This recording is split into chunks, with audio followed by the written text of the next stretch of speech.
간암을 일으키는 가장 큰 원인이 바이러스라고 하셨고 좀 지나친 음주 이야기했는데요. 그러면 내 몸에 간염 바이러스도 없고 난 술도 안 마셔. 이러면 저 같은 사람은 간암 안전지대에 있는 건가 이런 생각을 하게 되는데요. 어떤가요? 네, 아닙니다. 결코 여러분들이 한 가지 주의해야 될 내가 간암에 어느 정도 빼먹으면 안 될 것이 하나 있습니다. 그래서 제가 경고합니다. 네. 예? 나는 비만이다. 오, 나는 비만이다가 저의 경우가 경고군요. 네, 일단 정말 나는 다행이네요. 예, 저는 네. 오늘 올 경고장 받을 줄 알았는데 다행히 표준 체형이어가지고. 저는 그러면은 마른 비만은 어떻습니까? 제가 그 무섭다는 마른 비만이거든요. 네. 잠깐만, 근데 아, 과체중이 네. 이게 간이랑 관련이 있는 줄은 저는 상상도 못했어요. 그러게요. 뭐 이게 뭐 고혈압이나 뭐 이런 뇌랑 관련된 것까지는 제가 들어봤는데. 그렇네요. 예. 혈관 질환에는 영향이 있다 들었는데 간에도 영향이 있군요, 교수님. 네, 체중이 간 건강에 영향을 주는 거는 바로 지방간 때문입니다. 지방간. 네, 최근 간 질환이 많이 늘고 있는데 특히나 요새 뭐 서구 음식이나 이런 거 여러 가지 기름진 음식 때문에 과체중, 비만이 오거든요. 그렇기 때문에 이런 간염들 중에 하나가 그런 지방간이 오는 것이고 특히나 우리가 음식 이런 것이 많이 과체중되면서 오기 때문에 점차적으로 우리가 제일 걱정하는 결국 지방간을 통해서 만성간염, 간경화를 진행할 수 있는 이런 지방간을 주의하셔야겠습니다. 예, 근데 사실 주변에서 요즘 뭐 지방간 소리는 제가 너무 많이 듣거든요. 네. 그래서 뭐 흔하게 듣기 때문에 그냥 지방에 살이 쪘다는 건가요? 정확히 지방간이 뭔지 잘 모르겠거든요. 간에 네. 살이 쪘다는 건가? 그래서 아니 생각하셨다는 뭐 거죠? 배에 네. 살 찌고 턱에 살 찌는 건 제가 들어봤는데 그렇지. 간에 살이 어떻게 찌는 예, 거예요? 간에 살이. 지금 교수님께서 웃으셨어요. 너무 저희가 상상력이 풍부했나요? 네. 네, 비슷합니다. 네, 그 간에 살이 쪘다는 거는 네. 정확하게 말씀드리면 간에 기름이 꼈다는 거고 특히나 어떤 기름이냐면 그 삼겹살에 그 허연 기름, 중성지방이 꼈다는 겁니다. 그리고 이제 지방간을 진단할 때는 우리 간무게를 대략 한 1.5kg 왔다 갔다 하는데 간무게 전체의 한 5% 이상의 지방이 끼면 우리가 지방간이라고 진단을 하고요. 가장 많은 게 하여튼 과체중, 비만, 그와 동반되는 여러 당뇨, 고지혈증, 고혈압 이런 것이 같이 오는 것이거든요. 그런데 이제 지방간은 이제 두 가지로 나눕니다. 그래서 보통 앞에서 계속 얘기했던 술, 알코올성 지방간하고 그리고 또 하나는 술이 아닌 비알코올 지방간으로 나누는데 사실 최근 간 질환으로 그래도 가장 주목받고 저희가 주의해야 될 것은 두 번째 비알코올 지방간입니다. 내가 만성 바이러스 간염도 없고 네. 그렇다고 안심하지 말고 또 술을 안 먹는데도 안심하지 말고 내가 비만, 과체중이 있다면 이런 지방간을 주의하셔야겠습니다. 네. 근데 이제 건강검진 받고 오면 나 지방간 나왔어 이런 얘기도 종종 해가지고 네. 간 건강에 지방간이 그렇게 막 위협적인 건 아닌가 이런 생각을 했었는데요. 이거 어떤가요? 네, 지방간도 증상이 없다 보니까 방치하기가 쉬운데요. 그래서 실제로 지방간으로 병원을 찾아가서 치료받는 비율이 2.3%밖에 되지가 않습니다.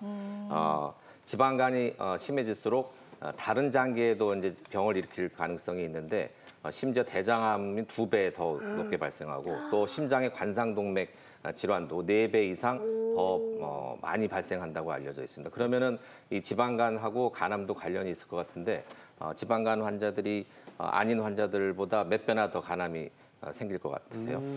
저는 사실 한 5배 정도 생각했었거든요. 5배. 네. 그거 묻고 더블로 10배.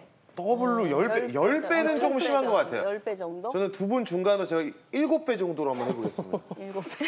7배. 과연 이 중에 답이 있을까요, 김 교수님? 네, 지방간이 심해져서 간암이 더 잘 생길 확률은 17배가 높다고 그럽니다. 17배요? 정말 17배였군요. 저희가 합쳐서 맞췄네요. 10배하고 7배 합치니까 17배 맞췄어요. 딱 예. 맞췄네요. 저렇게 마음이 잘 통하시다니. 네. 17배나 높아요, 교수님? 네. 야. 이렇듯이 지방간을 너무 무시하시면 안 되고요. 지방간이 간 건강에 치명적일 수가 있다는 것입니다. 그렇기 때문에 지방간이 있는 환자들은 그 원인이 되는 거 있죠. 아까 술 얘기도 많이 나왔지만 음주, 또 당뇨병, 비만, 또 고혈압, 고지혈증 이런 기저질환을 잘 치료해야 이 간암도 예방할 수 있고 아까 말씀드린 다른 장기의 질환도 같이 예방할 수가 있습니다. 네, 교수님 그리고 대사증후군 외에도 네. 비알코올성 지방간에 영향을 미치는 게 또 어떤 게 있을까요? 네. 예전에는 술만이 이제 지방간을 일으켜서 간경화, 간암 생길 수 있다고 했는데 흡연도 하나의 지방간을 일으킬 수 있는 원인으로 지목을 받고 있습니다. 흡연. 그래서 담배 피는 것만으로도 지방간이 생길 수 있다고 하는 건데 최근에는 또 이 전자담배라는 거 있죠? 네. 전자담배까지도 이 지방간을 일으킬 확률이 있다. 그래서 실제로 실험을 해보면은요. 실험주에다가 그 전자담배는 니코틴을 노출시키면은 지방간 생기고 또 진행하는 데 관여하는 유전자라는 게 있는데 유전자 433개 유전자가 활성화되는 것을 실험적으로 증명을 했다고 하니까 담배도 지방간 발생을 일으킨다 이렇게 이해하셔야 되겠습니다. 네, 이 지방간이 워낙 요즘 많아져가지고 국민질병 이렇게도 부른다는 거예요. 네. 그래서 저희가 길거리에 나가서 시민들이 가지고 있는 지방간에 대한 궁금증을 들어봤습니다. 음주를 하게 되는 경우가 좀 많다 보니 그런 간 수치를 좀 낮추는 이런 음식들이 있는지 이런 부분들이 조금 궁금하고 어떻게 관리를 하는 게 좋을지 이런 것들을 조금 조언을 받고 싶습니다. 저는 지방간이 있다 보니까 이 지방간이 진짜 거의 체중에 가장 크게 비례하는지가 조금 크게 궁금했었습니다. 자, 여러 질문들을 받아봤습니다. 먼저 우리 노 교수님께서 답변을 해주시겠습니까? 간 수치를 낮추는 음식에 대해서 물어보셨는데 어떻게 보시나요? 네, 간 수치를 낮추는 음식이 딱 정해져 있지는 않습니다. 저희가 권고하는 것은 골고루 영양분을 섭취하고 적절한 식단과 운동하는 것을 얘기를 하고 있고요. 거기에 뭐 녹황색 채소, 간 대사를 좀 촉진시킬 수 있는 그런 채소를 좀 많이 먹는 것이 도움이 된다고 알려져 있습니다. 또한 너무 짠 음식, 기름진 음식, 그리고 심지어 당분이 많은 그런 과일까지는 조금 절제하는 것이 좋다고 알려져 있습니다. 요즘 과일들이 굉장히 달아져가지고요. 맞아요. 네. 과일은 좀 건강에 좋겠지 하고서는 좀 많이 먹을 수도 있는데 너무 단 과일이라면은 지방간 있는 분들은 조금 절제하시는 것도 괜찮겠습니다. 아까 또 한 분이 물어보셨어요.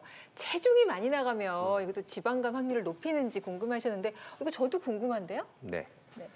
비만 또는 이제 과체중하고 지방간하고는 아주 강력한 인과관계가 있습니다. 그러니까 비만하거나 과체중이 있는 분들은 대부분 지방간이 있다 이렇게 이해하시면 되는데 그래서 이제 체중이 많이 나가서 지방간 진단을 받으신 분들은 체중을 빼야 되잖아요. 근데 또 너무 갑작스럽게 단기간에 체중을 빼면 오히려 역효과가 날 수 있습니다. 그래서 체중은 서서히 뺐을 것을 권하는데 3개월이나 6개월에 걸쳐서 한 본인 체중의 10%를 서서히 빼는 것이 지방간을 줄이는 데 도움이 됩니다. 네, 이렇게 해서 여기까지 간암을 발생시킬 수 있는 여러 가지 원인들에 대해서 알아봤습니다.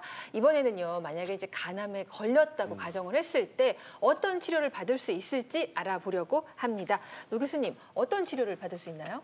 네, 간암은 크게 수술적 치료와 비수술적 치료로 나눌 수 있습니다. 수술적 치료는 아시다시피 간을 절제해서 잘라내는 것이고요. 비수술적 치료는 항암 치료라든지 혹은 뭐 경동맥 화학 색전술 그리고 고주파 열 치료 같은 것들을 얘기하고 있습니다. 네, 간 절제술부터 짚어보겠습니다. 일단 네. 절제술이니까 간을 잘라낸다는 거 아니에요? 네. 근데 이게 잘라내도 괜찮은지 사는데 지장은 없나요, 교수님? 사실 정상간은 간 전체 용적의 한 30-40%까지 남아도 재생을 한다라고 알려져 있습니다. 하지만 간암 환자 같은 경우에는 간 경변이 상당히 진행되어 있는 분들이 많기 때문에 그런 경우에는 간 기능이 떨어져 있고 그런 경우에는 간을 많이 잘라내면 기능을 다시 할 수 없게 됩니다. 그렇기 때문에 간 절제술을 고려할 때는 남아있는 간의 용적 그리고 간암의 크기, 그 주위에 뭐 침륜되어 있는 정도 이런 것들을 종합적으로 고려하는 것이 필요하고요. 사실 간암을 진단받으시는 분들 중에서 약 10에서 15% 정도만 초기 치료로 간암 절제술을 시행받을 수 있게 됩니다. 아니 저는 간 수술을 하면은요 간 이식 수술이 먼저 떠오르거든요. 이것도 이제 가능한 부분인 건가요? 네, 맞습니다. 간 이식도 좋은 치료 방법 중에 하나입니다. 최근에 많이 시행되고 있고 그 안정성도 굉장히 높아지고 있습니다. 간 이식은 생체 간 이식과 뇌사자 간 이식으로 나눌 수 있는데요. 생체 간 이식은 살아있으신 분의 간을 공여받는 것입니다. 지금 보시는 화면이 생체 간 이식의 영상입니다. 화면 우측에 보이시는 간 공여자의 정상 간의 일부를 절제를 해서 좌측의 간 수혜자의 간을 제거하고 여기 새 간을 넣는 영상이고요. 굉장히 복잡하고 어려운 술식이긴 하지만 최근에는 그 간이식의 성적도 굉장히 좋아지고 있고 또 간이식에 대해서 많이들 오해하시는 것이 뭐 간암이 진행된 경우나 뭐 간경변이 굉장히 진행된 경우에만 시행을 해야 된다라고 알고 네, 계시지만 저 말기에만 하는 줄 알았어요. 맞습니다. 그런데 최근에는 이런 초기 간암이나 초기 간경변에 있어서도 간이식을 적극적으로 하는 것이 간암 그리고 간경변 완치에 아주 좋은 효과를 낸다라는 보고들이 많이 있습니다. 예.